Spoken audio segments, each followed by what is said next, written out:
डाबी एक ऐसा गांव जिसका नाम विदेशों में भी पहुंच चुका है, लेकिन उस गांव के हाल बेहाल बने हुए हैं।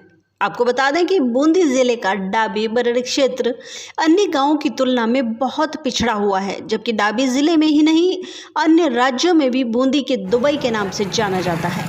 वहीं यहाँ पर दर्जनों संचालित माइंस और खनन क्षेत्र से सरकार को बड़ी भारी मात्रा में टैक्स भी मिलता है, लेकिन इसके बावजूद क्षेत्र सरकार और ग्राम पंचायत डाबी की उदासीनता के चलते आज भी गांव में लोगों को आवश्यक सुविधाओं के लिए भी तरसना पड़ रहा है।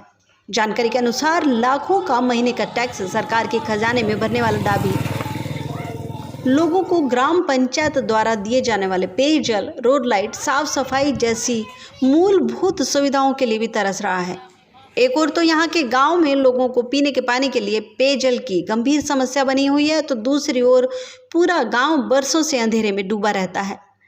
डाबी बरड़ क्षेत्र में कोई रोड लाइट नहीं है, जिसके चलते रात्रि के समय लोगों को भारी परेशानी का सामना करना पड़ता है।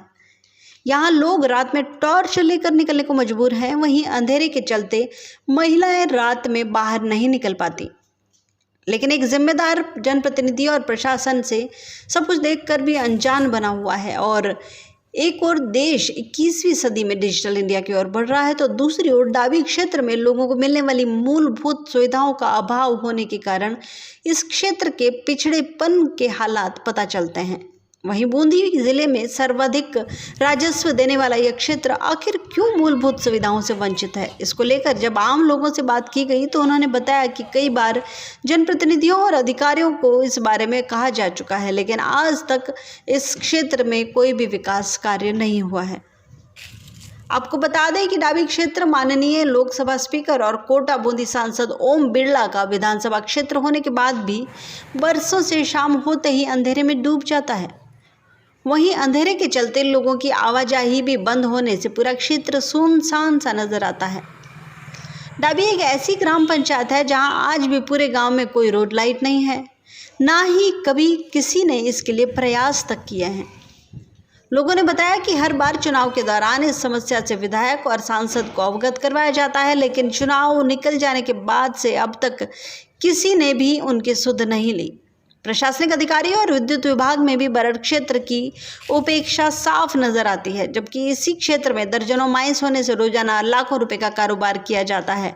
वहीं खनन क्षेत्र होने से बाहर से भी श्रमिक यहां आकर खनन कार्य से अपनी आजीविका चलाने के लिए परिवार सहित निवास करते हैं, लेकिन वहीं अब रात के अंधेरे में बाहर से आने वाले वाहन चालकों और राहगीरों के साथ कई घटनाएं और लूटपाट जैसी घटनाएं भी हो चुकी हैं, और आरोपी इसी अंधेरे का फायदा उठाते हुए पल में गायब हो जाते हैं।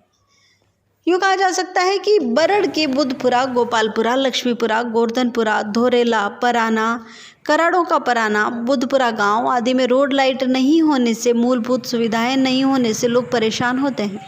अब जब क्षेत्र के लोगों के मन में भी यही सवाल उठता है कि आखिर उन्हें कब मिलेगी मूलभूत सुविधाएं और कौन सुनेगा उनकी समस्याओं को। वहीं जब सत्यमेव न्यूज़ की टीम डाबी बरड़ में पहुंचकर जनप्रतिनिधियों से बात करने का प्रयास करने लगी तो वो सब सत्यमेव न्यूज़ से दूर भागते नजर आए। कोई किसी नेता और जनप्रतिनिधियों ने संतोषजनक जवाब नहीं दिया।